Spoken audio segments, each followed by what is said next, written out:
You're standing in the middle of a grocery store aisle, surrounded by people deciding between brands of pasta, and suddenly, you can't breathe. A wave of grief hits you so hard it physically aches. But there's no casket. You aren't wearing black. Because there was no socially recognized death, you're forced to blink back the tears, grab your groceries, and pretend your world didn't just crack open. We live in a society highly choreographed for certain types of heartbreak. We offer bereavement leave, sympathy cards, and casseroles for a traditional death, but we offer no script for all the other ways a life can fall apart. Today, we are going to use clinical psychology to give a name and a shape to the heavy, quiet sorrows you might be carrying completely alone. Understanding the clinical framework behind unacknowledged loss helps reveal a vital truth. A lack of public ceremony does not make your personal devastation any less real. Clinical psychologists use the term disenfranchised grief to describe losses that society explicitly fails to validate, support, or sanction. This is the pain of mourning a pet of 15 years, a pregnancy that ended early, or a relationship nobody else knew about. Instead of offering space to mourn, the world often offers toxic positivity, telling you that you can always get another dog or just try again. Within this hidden sorrow exists an even more complex category known as ambiguous loss. This happens when there is a total lack of physical or psychological closure. Sometimes the person is standing right in front of you, but they are psychologically gone, like a parent fading into dementia or a loved one lost to addiction. Other times, the person is psychologically present but physically unreachable.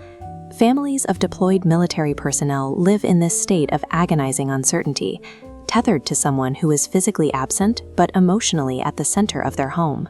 Incarceration triggers this same psychological state. Families are forced into a rigid physical separation, mourning the person's absence from their daily life without the finality that death provides. Ambiguous loss traps you in a funeral that never ends.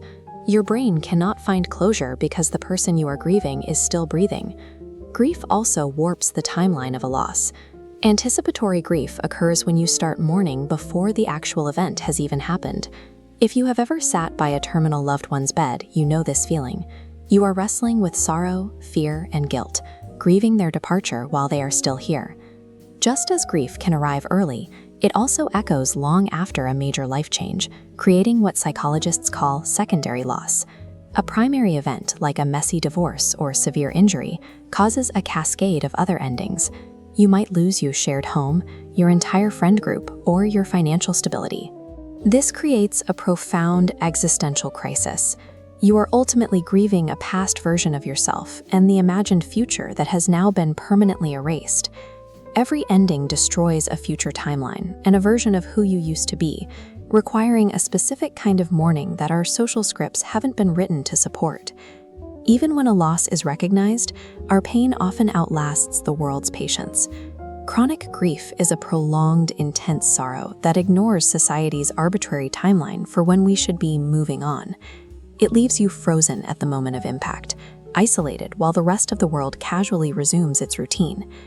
This scales up to a macro level through collective grief. After a natural disaster or a shared tragedy, an entire community feels a communal heartbreak that shifts the baseline of safety for everyone.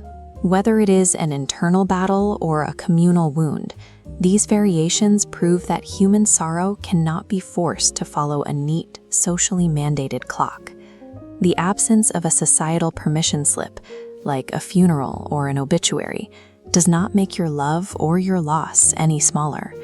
You are not grieving wrong just because your loss doesn't fit into a traditional box. When society fails to provide a ritual for your pain, the most human response is to construct your own. That might mean lighting a candle on a specific anniversary, writing and burning a letter, or dedicating a private space in your home to the memory of what was lost. Giving your pain a name moves it from a nameless, suffocating weight into something defined, and only when it's defined can you actually begin to work through it. We want to help break this silence. If you are carrying a quiet sorrow, name it in the comments below and help us transform an isolating experience into a shared, acknowledged reality.